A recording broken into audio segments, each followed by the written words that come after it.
I'm CJ. It's Lady CJ. Lady CJ here.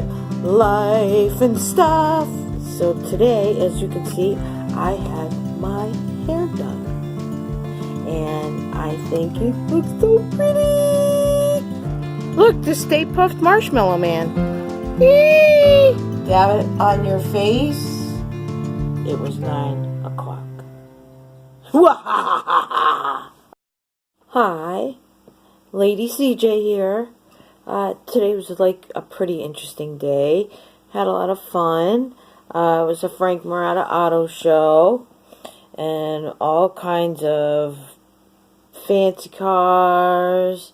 And beautiful women, pinup girls, and motorcycles. And so just a great day. So lots of things to enjoy and fun things to look at, beautiful things to look at, and friends, and it was just a fun day. And that's why got my hair done. I had my hair done today by, her name is Tiffany K. Tudor of Strange Beauty Bombshell. She's a designer, a model, and a performer, and she did my hair today again at the Frank Murata Auto Show, and it was a whole lot of fun, and it was just a great time. And if you enjoy looking at hot rods and motorcycles and pinup chicks, and I mean, come on, who doesn't like looking at that kind of stuff? Great time, and I'm really into that kind of stuff. So I had my hair done, so I look all pretty. I got my flower, so she did my hair. So anyway, today I'm gonna read to you. This is actually the story of where Maleficent comes from, and it's by the Grimm brothers, and it's called Rosebud. So here we go. Once upon a time, there lived a king and a queen who had no children, and they lamented very much. But one day, as the queen was walking by the side of the river, a little fish lifted its head out of the water and said, "Your wish shall be fulfilled, and you shall soon have a daughter." What the little fish had foretold soon came to pass, and the queen had a little girl that was so very beautiful that the king could not cease looking on it for joy, and determined to hold a great feast. So he invited not only his relations, friends, and neighbors, but also all the fairies, that they might be kind and good to his little daughter. Now, there were 13 fairies in his kingdom, and he had only 12 golden dishes for them to eat out of, so that he was obliged to leave one of the fairies without an invitation. The rest came, and after the feast was over, they gave all their best gifts to the little princess. One gave her virtue, another beauty, other riches, and so on till she had all that was excellent in the world. When the 11 had done blessing her, the 13th, who had not been invited and was very angry on that account, came in and determined to take her revenge. So she cried out, The king's daughter shall in her 15th year be wounded by a spindle and fall down dead. Then the 12th, who had not yet given her gift, came forward and said that the bad wish must be fulfilled, but that she could soften it, and that the king's daughter should not die, but fall asleep for 100 years.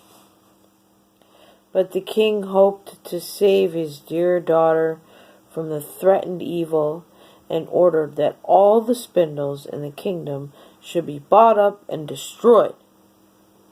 And all the fairy's gifts were in the meantime fulfilled.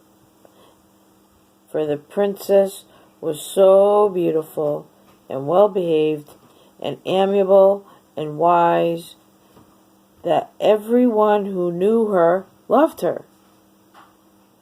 Now it happened that on that very day she was 15 years old, the king and queen were not at home. And she looked out all the rooms and chambers till at last she came to an old tower to which there was a narrow staircase ending with a little door. In the door there was a little key, and when she turned it, the door sprang open, and there sat an old lady spinning away very busily. "Why, how are you, good mother?" said the princess. "What are you doing here?" "Spinning," said the old lady, and nodded her head. "How prettily that thing turns round," said the princess, and took the spindle and began to spin. And scarcely had she touched it before the prophecy was fulfilled, and she fell down lifeless on the ground. However, she was not dead, but had only fallen into a deep, deep sleep. And the king and the queen, who had then came home, and all their court fell asleep too. And the horses slept in the stables, and the dogs in the court, and the pigeons on the housetop, and the flies on the wall. Even the fire on the hearth left for blazing, and went to sleep.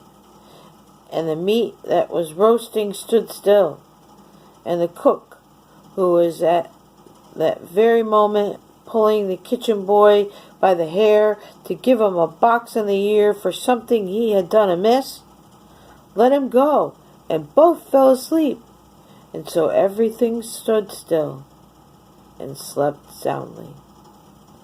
A large hedge of thorns soon grew round the palace, and every year became higher and thicker, till at last the whole palace was surrounded and hid, so that not even the roof or the chimneys could be seen. But there went a report through all the land that a beautiful sleeping Rosebud, for that was what the king called her, so that from time to time several kings' sons came and tried to break through the thicket into the palace. This they could never do, for the thorns and the bushes laid hold of them as if they were hands, and there they stuck fast and died miserably. After many, many years, there came a king's son into that land, and an old man told him the story of the thicket of thorns, and how a beautiful palace stood behind it, in which a wondrous princess called Rosebud, asleep with all her court. He told, too, of how he had heard from his grandfather that many, many princes had come and had tried to break through the thicket, but had struck fast and had died.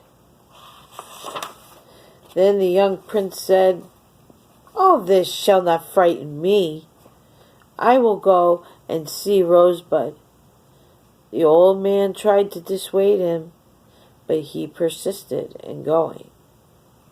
Now that very day were the 100 years completed, and as the prince came to the thicket, he saw nothing but beautiful flowering shrubs, through which he passed with ease, and they closed after him, firm as ever. Then he came at last to the palace, and there in the court lay the dogs asleep, and the horses in the stable, and on the roof sat the pigeons fast asleep, with their heads under their wings. And when he came into the palace, the flies slept on the walls, and the cook in the kitchen was still holding the boy up with her hand as if she would beat him, and the maid sat with a black fowl in her hand ready to be plucked. There he went on still farther, and all was so still that he could hear every breath he drew, till at last he came to the old tower, opened the door, and in the little room in which Rosebud was, and there she lay fast asleep, and looked so beautiful that he could not take his eyes off her. And he stooped down and gave her a kiss. But the moment he kissed her, she opened her eyes and awoke and smiled upon him.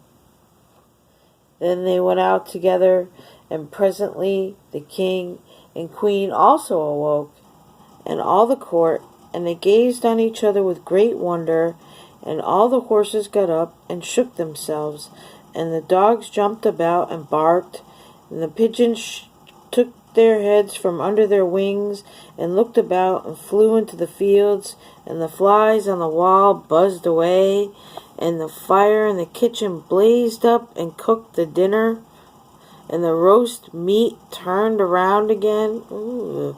And the cook gave the boy the box on the ear so that he cried out, and the maid went on plucking the fowl, and then was the wedding of the prince and Rosebud created, and they lived happily together all their lives long.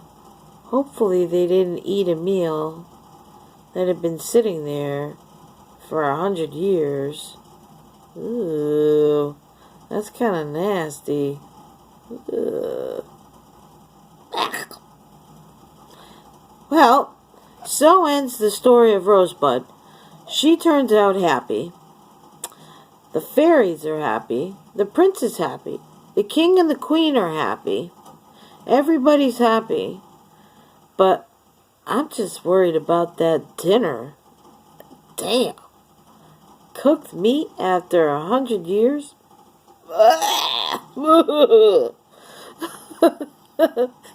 Anyway, that's tonight's story. Hope you enjoyed it, and we'll read again another day.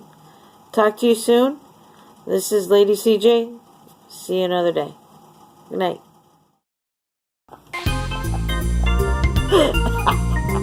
Ah!